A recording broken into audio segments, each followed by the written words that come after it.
Hello, hello, and welcome or welcome back to the Live Label Free podcast.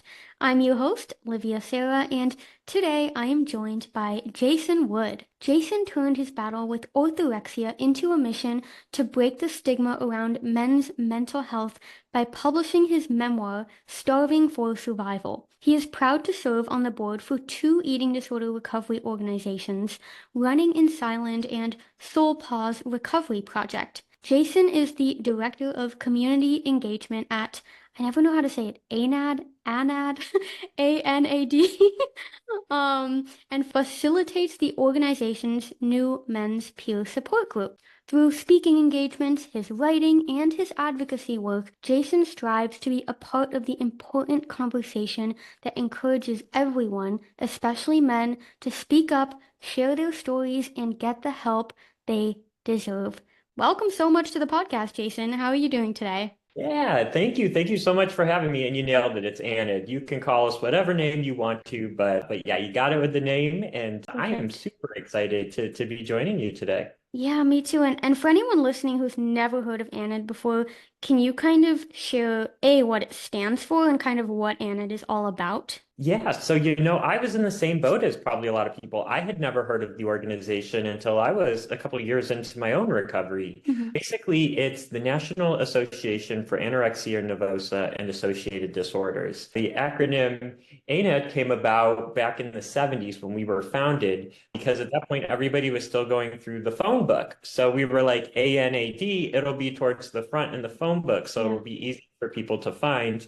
And also back then, anorexia nervosa was the only known eating disorder, the only specified eating disorder in the DSM. So Yeah. that's kind of like a brief history of our name. But we're an organization that's rooted in peer support. So we have a peer mentorship program, peer support groups, helpline that's answered by peer volunteers. All of these individuals have lived experience themselves.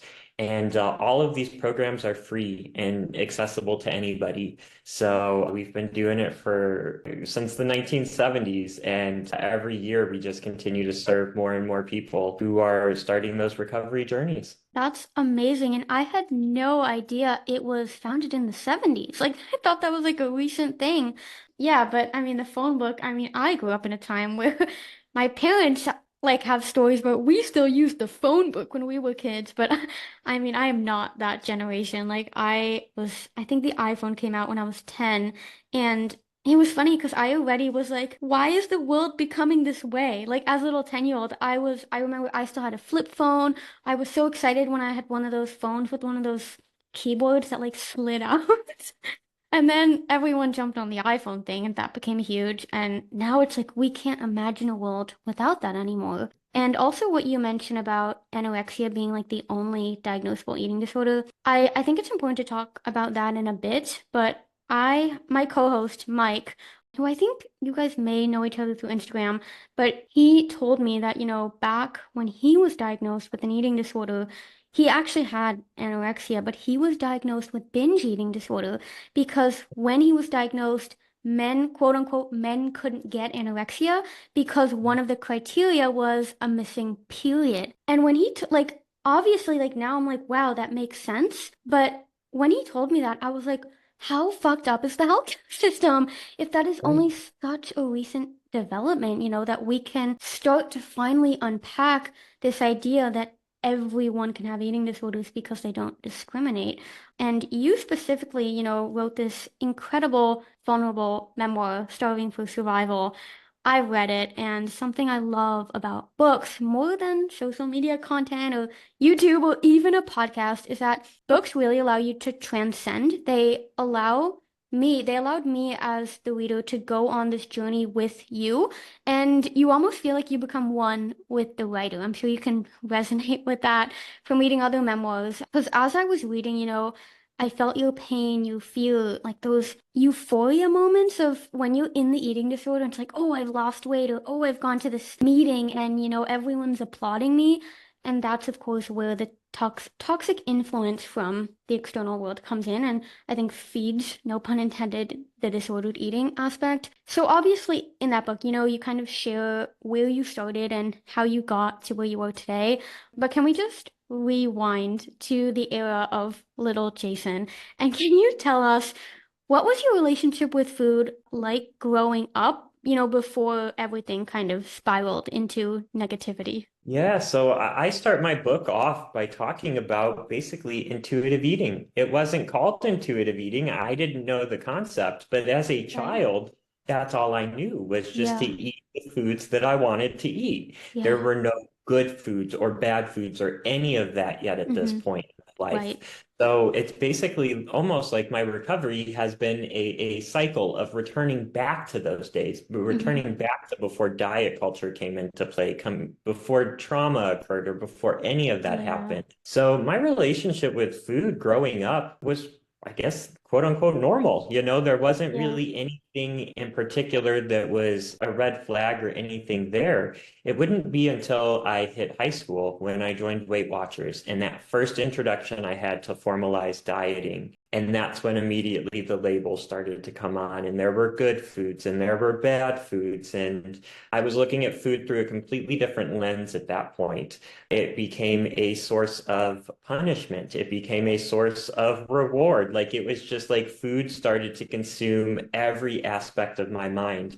I was Right. constantly calculating numbers and studying what the healthiest items were going to Yeah. be. And it became an obsession very quickly. But if I think back to little Jason, he didn't have any problems with food at all. It wasn't really until I got that introduction through nutrition classes and health classes at school, and then you throw in Weight Watchers, and the rest is history. Yeah. Yeah. And I mean, I'm laughing not at how horrible it is to get an eating disorder, but when you mentioned the nutrition class, I mean, you've read my book. That's when my eating disorder started. And for me, it was, that autistic brain, but I mean, anyone's brain pretty much. Anyone who's very sensitive and, type A, perfectionistic, wants to do everything well. I've gotten a lot better, but we want to make the world a better place. We are constantly seeking, how can we contribute? And I think that can be our Achilles heel sometimes because it goes at the sacrifice of our own well-being. And I do remember, in your book, something you talked about is, being bullied in school for your weight. And another aspect that kind of kept coming back throughout your book in your relationship, a driver of your orthorexia was, the fear of, becoming ill. Because I know both of your parents were ill. And I don't know how deep you want to go into that, but I was wondering if you can kind of elaborate on how, being bullied for your weight as a kid and how the fears around, becoming sick, how those maybe were trauma, maybe in a sense that contributed to this journey that would, turn into orthorexia. Yeah, so as a type A personality, overachiever, people pleaser, it was absolutely heartbreaking to realize that there was something wrong with me. And Mm-hmm. I realized that at a young age when I started to get bullied and picked on at school because of my appearance and because of my weight. Mm-hmm. And that made me really self-conscious. It felt like something that I couldn't fix, that I couldn't control. And I would walk into school on the first day of class and automatically be labeled as the fat kid or based upon some description of my physical appearance. And it was so hard because people wouldn't take the time to get to know me.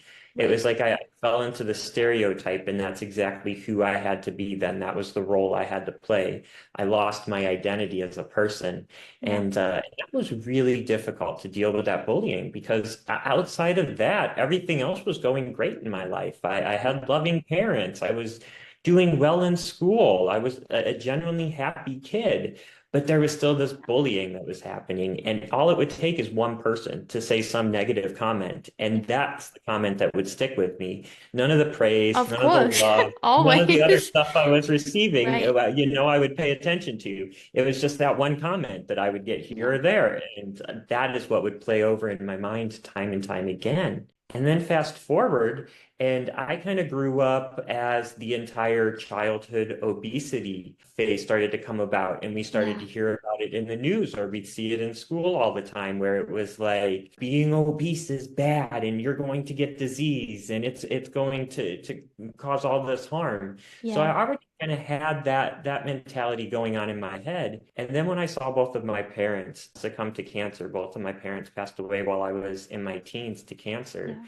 And then I started to have health problems myself. I really got scared. That was when I was like, if I even gain 1 pound or if I take one bite of the wrong food, like I'm going to get this disease and I'm going to be sick and there's going Yeah. to be something wrong with me. So there was just this overwhelming fear that it's often hard to describe to other people. I kind of say like going out to a restaurant was the equivalent to me of like walking across burning coals or walking into a Yeah. haunted house, like doing something you're super scared of, because Yes. that's exactly how fearful I became of food, because I equated food then to weight gain and then this weight gain to failure and disease.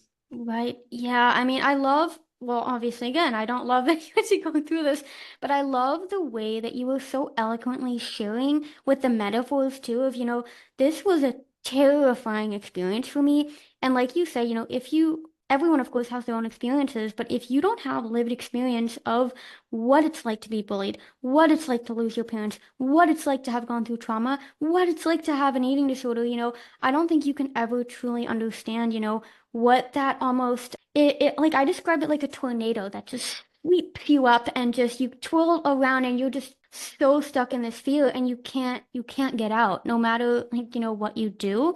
And in this sense, especially with you saying like the fear that you were gonna get sick, especially because you had these health problems, and I can't even imagine how traumatizing it must have been for you as a literal child to lose probably two of the people that I mean you described in your book were like your closest. They were your people. And I'm very close with my parents, too, specifically my mom, and I cannot imagine losing her. So, I mean, again, it's like I almost don't have the words, but in this sense, I feel like it's much more appropriate to see eating disorders as almost like an adaptation. And I like to say that the entire spectrum of eating disorders, orthorexia, anorexia, bulimia, binge eating, any of it, all of it should rather be seen as like an adaptive spectrum of eating behaviors.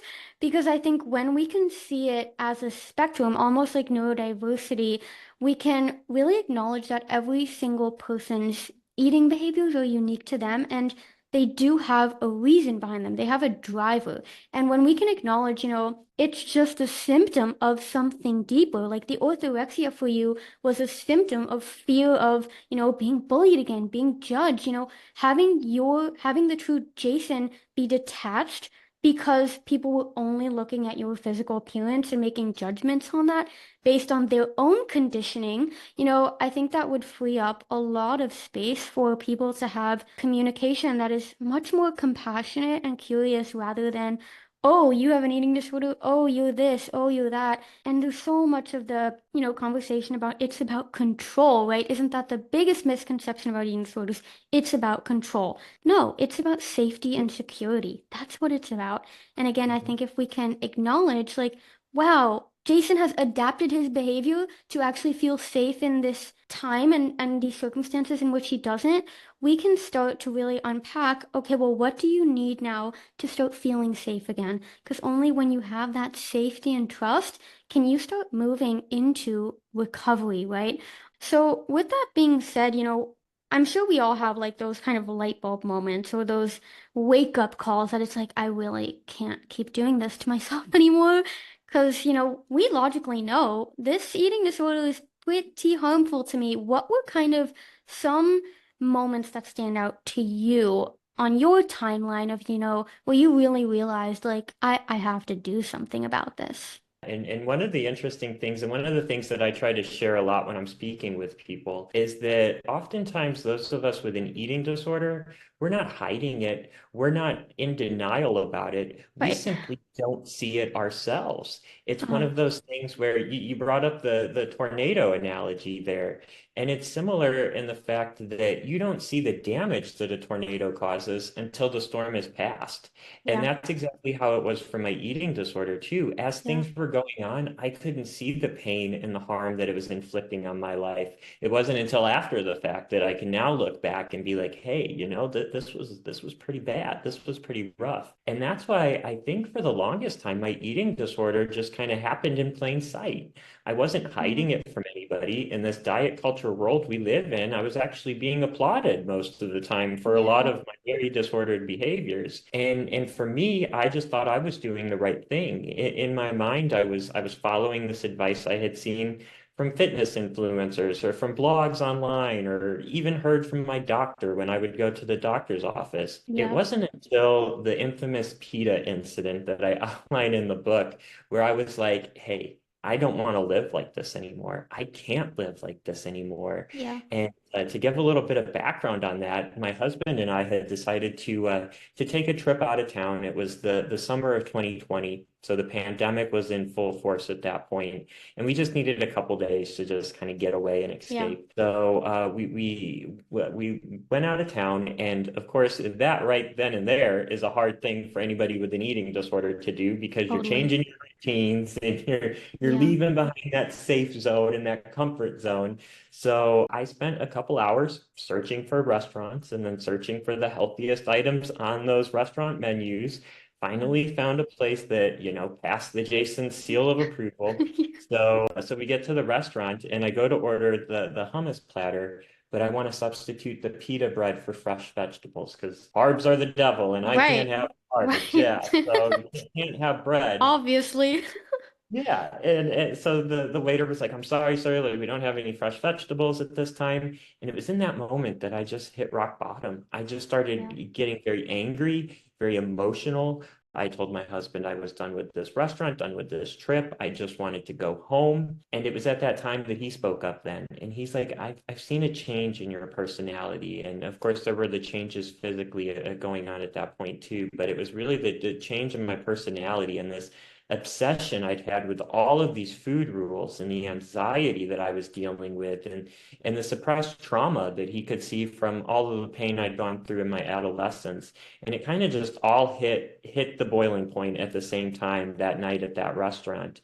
And when he voiced his concerns, it made me realize that, yeah, I don't want to live like this anymore. I'm Yeah. tired of living with all of these food rules.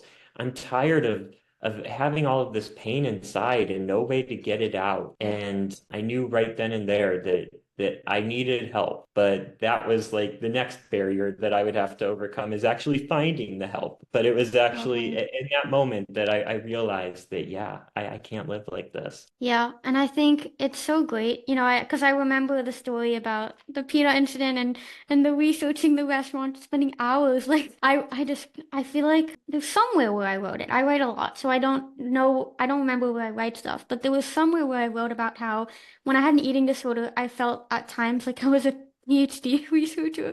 When I was looking for the perfect food combinations, like I would just almost go into hyper focus mode, just like I need to find the perfect combination. But of course, because the perfect restaurant, the perfect combination, perfect diet, whatever, it doesn't exist, you just go on and on like a tornado, just going in circles and circles. And you really, like you so well said, you really only see everything that you have done to yourself once you like step away from that and like can look like whoa, like I was a completely different person. I had a completely different identity at that time. And that identity piece is a really, I think, important part of the conversation because part of the reason why it's so terrifying to recover from an eating disorder is because, you don't know who you are without it because it's your entire life. So it's like, what's going to be left of me when I don't have this one thing that I'm always worried about, that I'm always thinking about?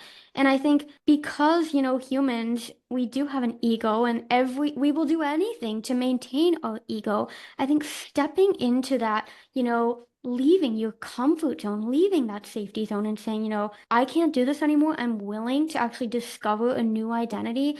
I think that's one of the most bravest things any human can ever do. And honestly, I joke, but it's pretty serious about how I think if everyone in the world, would have this ability to step outside of their ego and be like, maybe there's another way, we literally would have world peace. We wouldn't have any of the polarization. And I think it's also, so amazing that you found your husband. I loved reading that story too. Yeah. So I do have a question about that because I know that you talk about your book too about like your sexuality and like feeling really insecure about that. And there was a lot of judgment from your family. Do you feel like that at all contributed to your orthorexia in one way or another? Absolutely. Absolutely. And I think for starters, it begins with the whole kind of body dysmorphia and everything that I battled there.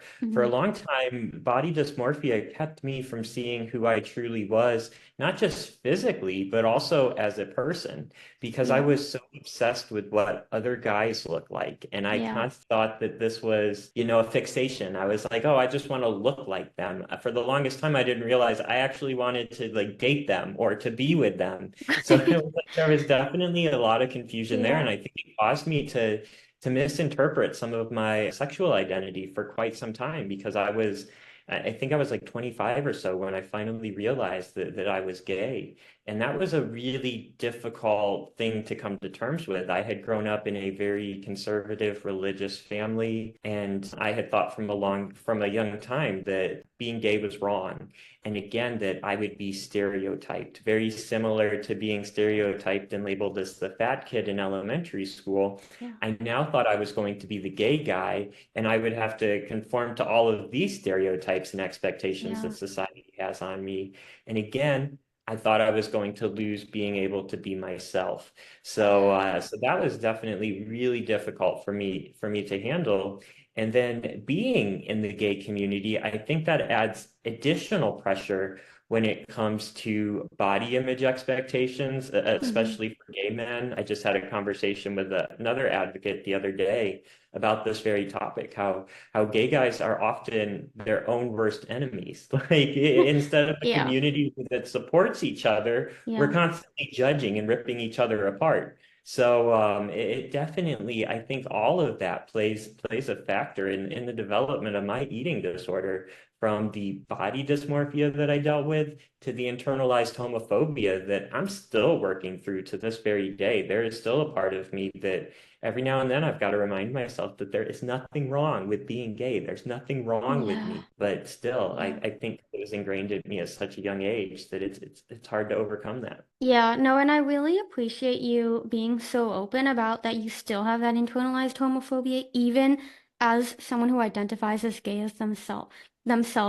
Because I think, I mean, you know about the recent fat phobia blow up that went down, and it became really clear to me that so many people, including myself, have these internalized beliefs that we have been conditioned to believe by society. And I think we are actively, constantly overcoming, not, I don't know if that's constantly working on, acknowledging it and bringing awareness and especially acceptance to the fact that everything we believe to be true, when we're born as a baby, we don't even have a belief system, meaning that everything we believe at one point or another, it came into our life and it came ingrained. And I think the younger you are, growing up, in a family that is very judgmental and, very believes this is the way things are, this is the only way, like, there is no other way. That, I mean, I can't even imagine how difficult and frustrating that must be to almost be like battling your own sense every day of like, I know I'm okay as I am, like this is me, I can't change this. And then working on that piece of like, no, you're wrong, like you should be different. Like it's like a little mental battle in your head every single day. And I have the same battles, obviously, my own struggles and different struggles about my own identity. And I think, when we can acknowledge that we're all lifelong learners, again, I feel like that would just allow people to be less judgmental of each other and of themselves. Because, like you say, it's like people in the community are their own worst enemy. I think all of us are our own worst That's enemy. But again, it's, I think, when we can bring that awareness to the fact that who we are, like our true identity, does not have to be defined by what we've been conditioned to believe. I think that right there is true freedom. And when it comes to diet culture, we often talk about how diet culture stole this from me, the eating disorder stole this from me, XYZ stole this from me. But I think ultimately something can only steal something from you if you unconsciously or consciously give it the permission to do that. And I think, again, being recovered from an eating disorder or being very strong in your recovery, because I know people have different like preferences for how they use that word recovery, recovered. I think it's when, again, you can acknowledge that something external only has as much power as you give it the permission to have, whether this be calorie counting, your weight, what someone else thinks of you. And I know that can be really, really hard to like take in almost because responsibility is hard. It's not an easy thing. But there was a quote by an English philosopher, Albert Hubbard, in which he says, responsibility is the price of freedom. And I just love that so much because I think true recovery from an eating disorder, again, recovery, recovered, however you want to call it, is taking responsibility for yourself and aligning your moral values with who you are rather than letting external factors make that decision for you. So, kind of coming back to this idea of diet culture and the conditioning and forming your identity into your authentic self, although we can try, I don't think we can ever control diet culture or control other people's, what they believe. I mean, that's kind of the whole reason why the world is in shambles right now. But we can control and we can change ourselves. So I'm curious again, what were some of the most pivotal mindset shifts that you made on your journey that allowed you to like take that autonomy back and say, I am Jason, I am fine the way I am. Of course, I'm always still working on myself, but I don't need to change the core identity I was born with. Yeah, I would say for starters, I had to embrace self-compassion. And for me, one of the things that helped there was to write my story out. So even before I Yeah. wrote my therapist had suggested that I write my story out and maybe that way I could better explain it to the people around Hmm. me. And as I was writing my story out, I read it back to myself. And it was a third person point of view to my story. It was a Yeah. new perspective that I had never had before. And I was like, hey, the guy in this story, he's a pretty good guy. He was just doing the best he could given some really Yeah. tough Yeah. circumstances. Then I realized that guy was me. And that's kind of one of those light bulb moments where it was like, okay, I can gain that self-compassion for myself, but I had to remove myself from my situation. I had to look at Yeah. it from an objective perspective and view myself almost as my friends would or my husband would. And that was a really key component right there because I think right off the bat, we were talking about our own worst enemies, our own worst critics. I'm my own worst enemy for sure. There is constant judging that's going on in my Yeah. mind or overthinking going on in my mind, and I'm very critical of myself. So it's Yeah. important that I replace that criticism with compassion. And I think right there that was one of the things that really helped. Another thing that really helped was smashing through the stigma. There is such a stigma, especially for men, when it comes to talking about our emotions or talking about what's going on inside or asking for help. And I had to get comfortable with being vulnerable and speaking about what I was feeling and also acknowledging that I need help. That is a really hard and scary statement to say for anybody, but especially I think as men, because we're conditioned as young boys that boys don't cry, man Yeah. up, toughen up. Yeah. And I had to break through that and start to practice just being able to ask for help or to say I'm not all right. I need to talk to somebody. And that was another key component for me. And then I would say probably a third one was just realizing that I don't know it all. Like realizing my limitations and Yeah. accepting that I'm never going to be perfect. I am never going to reach those unrealistically high expectations I have. I need to tone Yeah. it down a little bit and realize that I'm flawed, I'm imperfect, I'm always learning, I'm always going to be a work in progress, and just take some of that pressure that I put on myself and remove it. And I guess maybe circle back and go back to that first one, replace that pressure with self-compassion. Yeah, I'm very, algorithmic. I did a podcast with my mom in which she said, I didn't understand your algorithms. Everything was a mathematical equation. So I love that you kind of named it out one, two, three, because I'm just gonna go backwards. It's funny because my algorithm is like combining with my intuition right now. And start with what you said about the unrealistic high expectations and, the humility. I think the humility is one of the most important pieces of our own self-development, our own growth, our own awareness. And also when it comes to health professionals who are working with eating disorders, trauma, anything, I think when you can be humble and as Aristotle says, the more you know, the more you don't know. Like constantly tell yourself that, I don't actually know anything. Like teach me, guide me. I think that's one of the most powerful aspects of any human. Again, it's like that would be part of the solution to world peace because when we can say, I'm not all right, there is another way, there is another perspective, we open the conversation. And when it comes to the unrealistically high expectations, I recently finished writing another book, which we're going to circle back on in a second, where I compare this idea of, the perfectionistic standards to an asymptote. Like, how in math, an asymptote is a line that the curve can get very, very close, but it never quite touches. Mhm. That's how I define perfectionism. It's like you set this line for yourself that doesn't really exist, and you almost tempt yourself, but you get really close, and you say, I'm almost there, I'm almost there, but you can never touch it.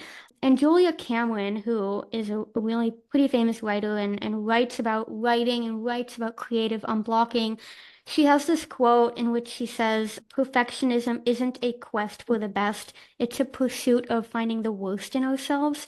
I just Mhm. love that quote so much because when we are, saying, I'm just a perfectionist, we're not actually trying to achieve perfection. We're trying to prove and find confirmation of, see, I told you you were a failure. You can never be perfect. And in a way that just pushes us back into our shadow self. Because when we're living as our shadow self, we don't have to take the responsibility and do the hard work that comes with, embracing our true authentic identity. Because when we are our true authentic identity, which by nature makes us, an artist, that sets us up for vulnerability. That sets us up for criticism. And I think when you've grown up with trauma of receiving criticism for who people define as you, I think that can make it especially hard to take that responsibility. And then going back to the second point of, the stigma around men and asking for help there. As I can of course only speak from my perspective of identifying as a woman, and it's interesting because a lot of the females and female identifying people in the space, we blame it on the patriarchy, right? Like men have more opportunities, men have this, women are marginalized. But I think again that's so freaking one-sided because we can't see how, men and people who identify as men experience this sense of, oh, I can't show weakness because, I'm a man. I have to be strong. I have to toughen up. I can't show emotion. And again, I think it's so important that people can bring curiosity to, wow, well, I can't know their experience. I can only speak from my own limited subjective experience, and I'm open to learning from you. And I think you did an excellent job kind of sharing how being gay and being a man in in this world contributed to the shame and the fear that came with, asking for help. But again, I think the fact that you did ask for help, not despite all that, but maybe because of all that, it makes it just more admirable. And then going all the way to point one, and here's maybe where I want to kind of shift the focus into the healing power of writing and putting your thoughts out there, because I know if you resonate with this. Did you at all like get really emotional during the writing process of your memoir? I did. I Yeah. did. It was at points it was like I was reliving it and I was Yes. reprocessing it for the Mm-hmm. first time in years. And what was really amazing to me is that I would write one memory or one entry into the memoir, and then all of a sudden, all these other memories that I had Yep. completely forgotten about would come Yeah. flooding back into my mind. And it was just a really, really emotional roller coaster experience writing it. Totally. Yeah, and I asked that question because obviously I wrote Rainbow Girl too, and there were times when I was writing stuff and I like just had to stop. Like I just had to do something else because exactly like you say, and I think again that's the power of memoir, is that you were like transported into this person's story and you even do it to yourself while you're writing this. And in a sense, that was really hard and it did come with that emotional roller coaster, as you say. And it was a very, very healing process for me because by almost reliving it in the present and like being like proving to myself like Livia, you're not in that trauma anymore, like you're here now. I think that's why writing can be such a powerful healing tool because it's essentially in a way like what some people do in therapy is like understanding like that was then, this is now. So I'm wondering if you can kind of like elaborate on how you have been able to maybe not let go of your past, but kind of like give those things their own little box in the world that no longer has to control you through that writing process. Yeah, so I think through the writing process, for starters, it is an opportunity for me to process emotions. I am not the best at processing emotions. I will be straight and honest with you on that one. Like, it's one of those things where I might think I'm angry, but I'm actually just sad or I'm Yeah. scared. Or it's like I really struggle when it comes to identifying my emotions and then being able to process them. Writing, though, gives me that opportunity. I find Yes. even if it's just journaling or just pretty much mindless writing with no real end goal in mind, I find that that helps me better understand what I'm feeling. I think for Mhm. starters, it forces me to slow down, and my mind is constantly going. My mind Oh likes yeah. to but writing forces me to slow it down and focus on that next letter, that next word, that next sentence. So you've got to take it piece by piece. And I Totally. think for starters, that's kind of where a lot of that happens. But then being able to process some of the really painful experiences that I've experienced in my life, writing gives me that objective perspective on those and makes me realize that this happened and it wasn't my fault, or this happened and I didn't make a bad choice. I just made what I thought was going to be the best choice in that moment. Yeah. And it allows me to kind of give myself that grace and compassion that I was lacking when it comes to a lot of the traumatic experiences or painful experiences from my past. And it also gives me that perspective then and reminds me that I'm using verbs that are in the past tense. I'm not using present tense, or I'm not saying this will happen. I'm saying this did happen. And even just the power of the words and the language that we use really kind of helps me put that stuff in the past where it belongs and helps me focus then back on the future and or the present and the future. Yeah, I love that you kind of emphasized, the power of words and the words we use because the words we use are so freaking important. And when you said, using verbs in the past tense, understanding that it just reminded, and when you just said that about the words, it reminded me of this acronym, FEAR, FEAR is false evidence appearing real.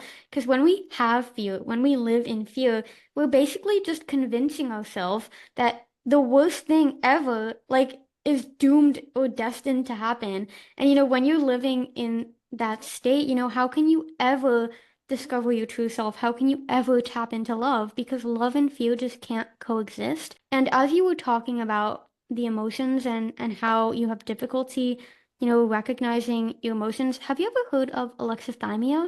No, I haven't. No? Oh my gosh. Well, I'm so Oh, honored to be able to like explain it, but because yes. I actually learned about it when I discovered, I was part of the autistic and neurodivergent community. And I'm sure you have heard of interoception, right? Because I know Yeah, yeah. yeah, that's a Yeah, big, you taught me that. yeah, yeah, because it's actually a big principle of intuitive eating. So, because it's about, what your inner body is telling you, interpreting those inner signals, and closely tied to interoception is alexithymia. And alexithymia has to do with processing your emotions. So, if someone has alexithymia, they will have extreme difficulty, identifying, experiencing, and expressing certain emotions. So as you were saying, sometimes when I just feel sad, I think I'm angry. That is actually a really poor trait of alexithymia. So maybe you can look into that more. It's Yeah. very common in neurodivergent people, but it's also very common in people with PTSD or with really complex trauma. So I think that makes a lot of sense. Obviously I'm not like diagnosing you, just want to make that clear. But I think, with everything that you've gone through in your life, all that trauma, it makes a lot of sense. And again, it could be seen as an adaptation to almost keep you safe because your nervous system may, see experiencing how you truly feeling, that may be very, very scary. So, anyways, I'm totally the same as how the writing helps me process too. When I'm super stressed, when I'm super anxious, I feel like that word is like pretty overused. But when I'm in that state of I'm not okay, everything's wrong, you start worrying about every single thing. Use the word overthinking, which again, I like to actually call protective thinking because what is overthinking? It's our brain trying to protect us from that false evidence that's appearing real. Again, it's the language. When you can make these subtle shifts, you can really tap into, okay, how do I take responsibility right now? And that's what writing really helps me do. And a lot of my clients actually have expressed, I really want to write a book. I really want to share my story, but it's overwhelming because it is overwhelming. So I'm curious from one writer to the next. Do you have any advice to anyone listening who, has been thinking, I really want to put my story out there, but I'm terrified, what would be like one or two steps that they can take to like start leaning into that, I guess, soul nudging? Yeah. First and foremost, they've got to share their story with themselves. And Yeah. I think that is the most important thing right there. And it was something that I learned in one of my writing classes in college, but I didn't really apply it to my life until I was in recovery. But I had to first understand the story I'm even trying to share with other people. Yes. And I'm still trying to figure out my eating disorder journey and my entire life journey. And I probably will be doing that for the rest of my life. But it's one of those things where I needed to understand what I wanted to tell other people. I needed to understand what I had truly experienced. And I think that that is a really, really good place for somebody who's thinking about sharing their story, but not sure about it to start. Write the story, but write it for you, and you'll be the only audience that reads it, and then read that story back to yourself. And through that, you'll gain the tools and you'll gain the perspective then to be able to effectively share it with other people.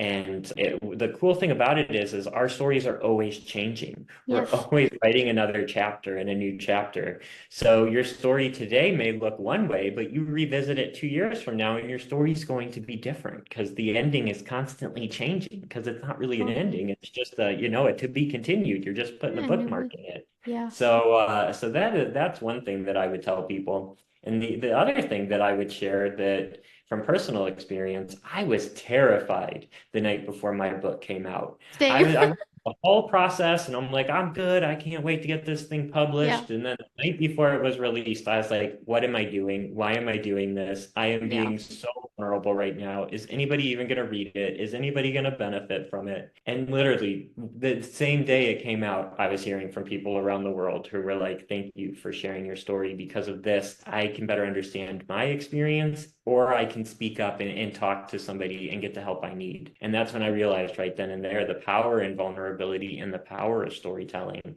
So if you have any hesitation or you're on the fence about it, just do it. There is somebody out there right now who can benefit from hearing your story. Guarantee it. Totally, yeah, and I love that you really emphasize that idea of first just write it for yourself and really understand that, there is no ending. You can always go and change it.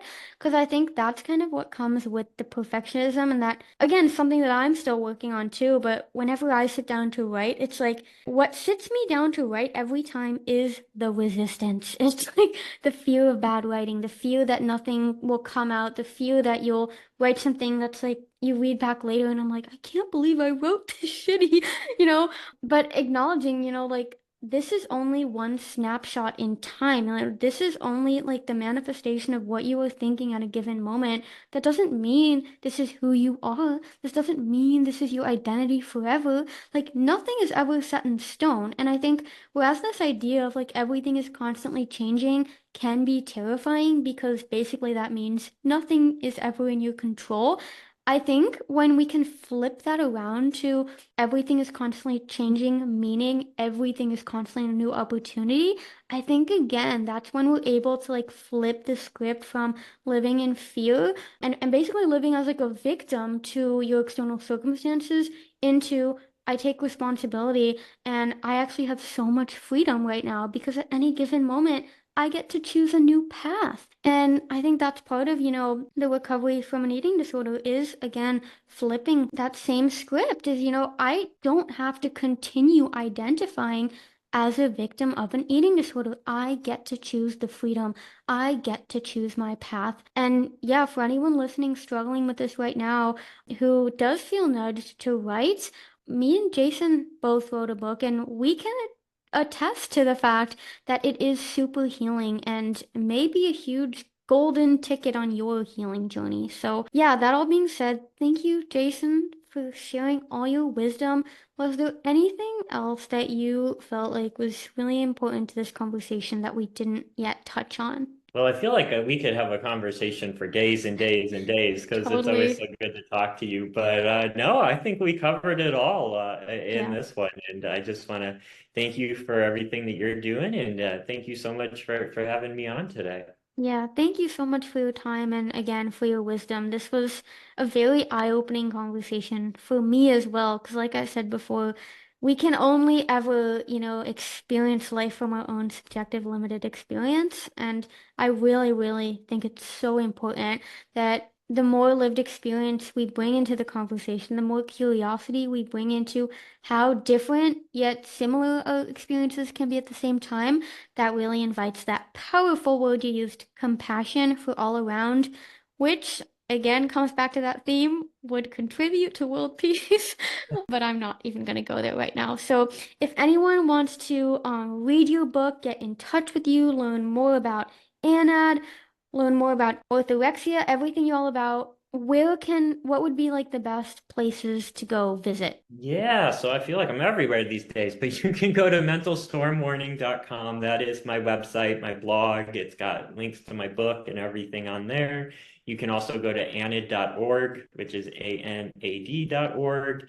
You can access all of the peer support services that are there. So yeah, always feel free. My email is on both websites, so shoot me an email if you need to get in touch with me. I'm on Instagram. You can send me a direct message. I love hearing from people. So if you ever have any questions or just want to chat with someone, I'm around. Perfect. Yes, and I can personally attest to the fact that that like totally is true. I know a lot of people say, if you need someone to talk to, I'm here, and half the time it's like, no, you're not.